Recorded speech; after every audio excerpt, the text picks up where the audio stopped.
अभी महानुभावों ने शिक्षा की बात उठाई। नीति और अध्यात्म विहीन शिक्षा पद्धति आज क्रियान्वित है और संकेत करना तो आवश्यक है। आप जानते भी हैं, थोड़ा अपने अनुभव को स्थान दीजिए।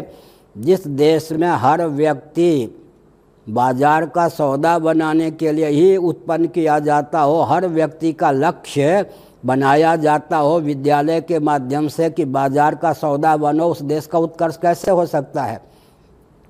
महाभारत में भीष्म जी का वचन है, राज्यम पर्ण्यम न कारयेत, राज्य को बाजार का सौदा न बनावे। यहाँ हर व्यक्ति बाजार का सौदा बनाया जा रहा है। विद्यालय में बच्चों को आप भेजते हैं, बालिकाओं को भेजते हैं, पढ़ाई पर 50 लाख रुपये खर्च हो तो कम से कम 50 करोड़ रुपये पर हाथ मारने में समर्थ हो।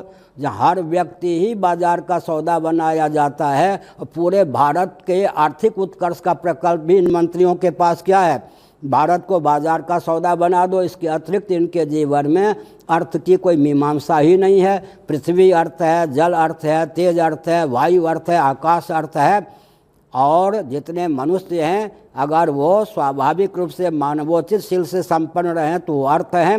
लेकिन विचार करके देखा जाए तो पृथ्वी को, जल को, तेज को, वायु को, आकाश को विकृत करने का प्रकल्प चल रहा है। अर्थ के जितने स्रोत हैं उनको विकृत करने का प्रकल्प चल रहा है। अगर कोई व्यक्ति एमएलए एमपी की टिकट प्राप्त करता है 10 लाख रुपया देकर और जीत भी जाता है तो कम से कम वो 25 करोड़ 30 करोड़ पर हाथ मारे बिना नहीं रह सकता। आमूलचूल परिवर्तन की आवश्यकता है। व्यक्ति की संरचना ही राष्ट्र और विश्व के शोषण के लिए जहाँ की जाती है वहाँ किसी प्रकार का उत्कर्ष कैसे हो सकता है? इन सब तथ्यों पर भी विचार करने की आवश्यकता है। साथ ही साथ मैं ये कहना चाहता हूँ, अभी देखिए देश की स्थिति, कोरोना ये जो रोग है, महामारी, शासन तंत्र ने अनुग्रह पूर्वक कहा एक मरीज पर इतना, लेकिन अब चिकित्सक लोग कितने शोषक हो गए हैं, ध्यान देने की आवश्यकता है। जिस किसी को कह देते हैं कोरोना का बीमार है, उसके नाम पर उनका घर तो भर रहा है, लेकिन देश का क्या होगा जहाँ हर व्यक्ति, बाढ़ की समस्या बिहार आदि में 50 वर्ष नहीं 100 वर्ष से है। अगर शासन तंत्र दक्षता का परिचय दे तो बाढ़ की कोई ऐसी समस्या नहीं है।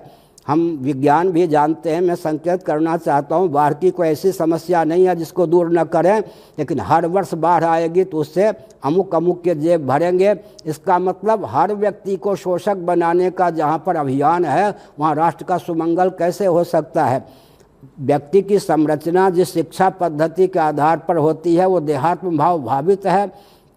देह के नाश से जीवात्मा का नाश नहीं होता, देह के भेद से जीवात्मा में भेद की प्राप्ति नहीं होती। यह सब तो कोई प्रकल्प शिक्षा पद्धति में है ही नहीं। एक और संकेत